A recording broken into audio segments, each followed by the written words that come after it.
안녕하세요. 반갑습니다. 자, 이번에는 인덱스하고 파일 편성에 대한 걸 이야기해 볼게요. 자, 인덱스라는 거는 여러분들 실생활에서도 아주 많이 볼 수 있는 내용인데 뭐냐면 사전 같은 경우나 두꺼운 책 같은 거 보면 맨 뒷장에 뭐 내가 찾고자 하는 단어와 그 해당하는 단어가 있는 페이지가 적혀 있는 걸 보실 수 있죠. 걔를 우리가 그 색인 혹은 인덱스라고 이야기를 합니다. 마찬가지로 자료를 저장을 할 때 하드디스크에 우리가 자료를 저장을 하잖아요. 그랬을 때 여기에 어느 위치에 그 데이터가 들어있는지를 확인하기 위한 뭐라 그럴까요? 하나의 차례? 그런 거로 볼 수 있겠죠. 그래서 요런 개념이다라는 걸 기억하고 계시면 되겠고, 얘 같은 경우에는 이제 레코드 삽입 삭제가 자주 발생하는 인덱스의 개수를 최소화하는 것이 효율적이다 그랬는데, 그러니까 뭐냐면 요것만 기억하고 계시면 좋을 것 같아요. 레코드 삽입 삭제가 자주 발생을 했을 때는 인덱스의 개수가 어때요? 많아지겠죠. 응? 대신에 이제 중요한 건 뭐냐면 삽입됐을 때는 제대로 추가되면 되고요. 삭제됐을 때는 제대로 지워지면 돼요. 그것만 잘해주면 된다라는 거. 자, 이 부분은 뭐 시험에 많이 출제되지는 않는데요. 그냥 뭐 인덱스 구성 방법이라고 해서 트리가 나와요. B가 바이너리예요. 이즌 트리. 그래서 근노드와 단말노드를 제외한 모든 노드가 최소 2분의 m개, 최대 m개의 서브트리를 갖는 구조고, 한 노드에는 한 키값은 오름차순을 유지하고 근 노드로부터 탐색 추가 삭제가 이루어지게 된대요. 자, B 플러스 트리라는 애가 있는데 얘는 약간 좀 더 좀 B 트리보다는 진화된 거예요. 그래서 B 트리의 추가 삭제 이런 발생할 경우에 노드의 분열과 합병 연산 과정을 줄일 수 있는 구조고, 가장 널리 사용되는 인덱스 구조로 레코드 삽입 삭제 시에도 성능이 보장이 된대요. 자, 그리고 B 트리 추가 삭제 시 발생하는 노드 분열 합병 연산 과정을 줄일 수가 있대요. 다음에 이제 트라이 색인이라는 애가 있는데, 트라이 해보니까 뭐야 이거? 트리 같기도 하고 트라이 속옷 같기도 한데 한번 볼게요. 자, 키 탐색을 위해 키값을 직접 표현하는 것이 아니라 키를 구성하는 문자나 숫자 그 자체의 순서로 키값을 구성하는 구조래요. 가변 길이의 키값을 효과적으로 표현할 수가 있고, 삽입 삭제 시에 노드의 분열, 병합이 발생하지 않는데요. 자, 문자의 함수, 레딕스로 트라이 차수 키값을 표현한대요. 자주 출제되지는 않습니다. 여기 나오는 인덱스 구성 방법은 종류만 기억하세요. B 플러스, 그 다음에 트라이 색인. 이렇게 종류 정도 기억하고 계시면 될 것 같고요. 자, 다음에 이번엔 파일 편성 방법이에요. 편성이라는 건 뭐예요? 파일을 어떤 식으로 배치할 거냐 이거잖아요. 그래서 우선은 순차 파일 같은 경우에는 순서대로, 여기 나오는 대로 말 그대로 순서대로 들어오는 순서대로 쭉 배열하는 것을 우리가 순차 파일이라고 합니다. 자, 어떻게 써요? 순서대로 들어가게 되면 가장 큰 특징은 순서대로 들어가면서 일괄 처리에 아주 적합하겠죠. 그래서 처리 속도도 빨라요. 순서대로 쭉 들어가니까. 그 다음에 연속적인 레코드의 저장에 의해 레코드 사이에 빈 공간이 존재하지 않으므로 기억장치의 저장 효율이 좋아요.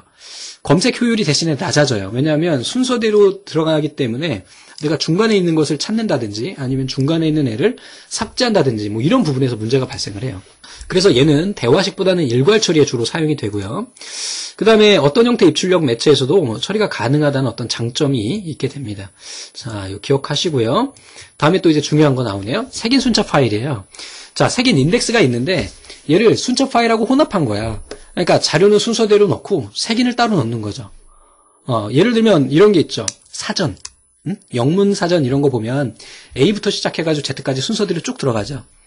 그리고는 맨 뒤에 뭐 색인 있을란가 모르겠지만 보통은 없죠. 근데 있다고 가정을 하면 뒤에다 별도로 색인을 넣어서 내가 원하는 단어를 찾아가기 쉽도록 하는 거죠.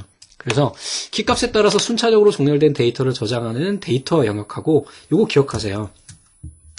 여기에서 필요한 겁니다. 그래서 키값에 따라 순차적으로 정렬된 데이터를 저장하는 데이터 영역이 따로 있고, 그 다음에 그 지역에 대한 포인터, 바로 위치를 가진 인덱스 영역이 따로 존재하게 됩니다. 그래서 두 가지로 구성이 된다. 순차 및 직접 접근 형태 모두 가능하도록 레코드들의 키값 순으로 정렬시켜 기록하고, 레코드의 키 항목만으로도 모든 색인을 구성하는 방식이래요. 자, 레코드를 참조하려면 색인 탐색 후에 색인이 가리키는 포인터를 참조해서 직접 참조하고요. 얘 같은 경우는 기억 장소 낭비를 초래하고 속도가 느린 그런 단점이 발생하게 됩니다. 다음에 시험 문제 또 자주 출제되는 앤데요. 이거 좀 기억하고 계셔야 될 것 같습니다. 자, 우선은 색인 순차 파일의 구성이 있어요. 그래서 객관식으로 종종 출제가 되는데 여기 나오는 것처럼 색인 순차 영역에 해당하는 기본 영역, 그 다음에 인덱스 영역, 오버플로우 영역이 있어요. 그래서 색인 숫자 파일 같은 경우에는 오버플로우 영역이 꼭 필요하게 됩니다. 이게 종종 출제가 돼요. 색인 숫자 파일에서는. 자, 그리고 기본 영역에서는 데이터의 레코드들을 지정하는 거고, 인덱스는 말 그대로 기본 영역에 인덱스가 저장되는 부분이고, 이것도 아주 자주 출제되는데요. 자, 인덱스 영역에 포함되는 3단계 인덱스가 있어요. 뭐냐면 트랙 인덱스, 몇 번째 트랙에 있느냐, 몇 번째 실린더에 있느냐, 전체적인 마스터 인덱스는 어떻게 되어 있느냐 해당하는 바로 이 3개의 인덱스가 시험 문제 자주 출제가 됩니다. 자, 왜 자주 출제된다고요? 3개라서요. 그래서 색인 숫자 파일의 구성도 기본, 인덱스, 오버플로우 이 중에서 고르는 거 자주 출제되고요. 그다음에 이제 오버플로우가 이제 어느 위치에 색인 숫자 파일에 오버플로우가 있느냐에 대한 것도 자주 물어봅니다. 또 자주 출제되는 게 이제 인덱스 영역에는 3가지 부분으로 구분이 되는데 트랙, 실린더, 마스터 이렇게 3가지로 구성된다는 거 기억하고 계시면 될 것 같아요. 자, 오버플로우 영역에서는요, 한 블록 내의 레코드들을 모두 영역을 차지해 추가적인 레코드 입력을 처리할 수 없을 때 블록을 할당받아서 이를 연결시키는 부분이며 실린더 오버플로우 영역과 독립 오버플로우 영역으로 구성이 된대요. 요거는 자주 출제 안 되니까 그냥 간단하게 보시고요. 다음에 이번에는 VSM 파일이라는 게 있어요. Virtual Storage Access Method 파일이라고 하는데, 얘는 가상 저장 장치, 뭐 그런 의미가 되겠죠. 그래서, 동적 인덱스 방법을 이용한 색인 순차 파일이래요. 색인 순차 파일인데, 동적 인덱스 방법을 쓴대요. 뒤에 또 이제 동적이냐 정적에 대한 것이 나오기 때문에, 뒤에서 한번 말씀드리도록 하고요. 얘 같은 경우에는 기본 영역과 오버플로우 영역을 구분하지 않아요. 그래서 색인 순차 파일하고 구분되는 거죠. 자, 레코드들을 삭제하면 그 공간을 다시 사용할 수가 있고, 레코드 저장은 제어 구간에서 이루어지고, 제어 구간 단위별 그룹을 제어 영역이라고도 한대요. 그래서 VSM 파일에 해당하는 거 중요한 겁니다. 뭐요? 동적 인덱스 방법을 이용하고요. 기본 영역하고 오버플로우 영역을 구분하지 않아요. 우리 색인 순차 같은 경우는 어땠어요? 얘를 구분했죠. 그래서 가장 큰 차이점이 바로 얘입니다. 그래서 얘가 종종 출제되니까 정리를 하고 계시면 되겠네요. 자, 제어 영역에 대한 인덱스 저장은 순차 세트의 상위 세트, 인덱스 세트 등이 있다. 이렇게 하는데, 얘는 좀 디테일한 부분인데, 뭐 자주 출제되지는 않습니다. 그래서 그냥 간단하게, 이 종류는 모르셔도 된다는 얘기예요. 그래서 그냥 간단하게 보시고요. 다음에 또 이제 방법에는 이제 직접 파일이라는 애가 있어요. 그래서 특정 레코드에 접근하기 위해서 디스크의 물리적 주소로 변환할 수 있는 해싱 함수를 사용하는 방식이래요. 해싱 함수를 사용하는 방식, 속도가 빠르고요. 랜덤 처리에 적합하고 기억 공간 효율이 대신에 떨어진대요. 직접 파일 간혹 출제됩니다. 자, 역 파일도 간혹 출제가 되는데, 자, 파일 또는 데이터베이스에서 레코드들을 빨리 검색하기 위해서 별도의 인덱스 파일을 따로 만드는 거야. 그래서 역 파일이라는 것이 인버트라고 하지만 사실은 색인을 별도의 파일로 구성시켜 놓는 이런 것을 우리가 역 파일이라고 이야기를 하고, 자, 이 인덱스 파일에는 키필드의 값과 그 키값이 가지는 레코드들에 대한 포인터들이 저장이 되고, 검색 속도가 엄청 빠릅니다. 데이터 파일에 접근하지 않아서 질의응답 시간이 줄어들고요. 그러니까 실제로 영역에 접근하는 게 아니라 별도의 역 파일만 가서 딱 참고해가지고 쑥 찾아가지고 그 해당하는 애를 가져오면 되니까 질의를 만족하는 레코드 검색 시에 한 번씩만 접근이 된대요.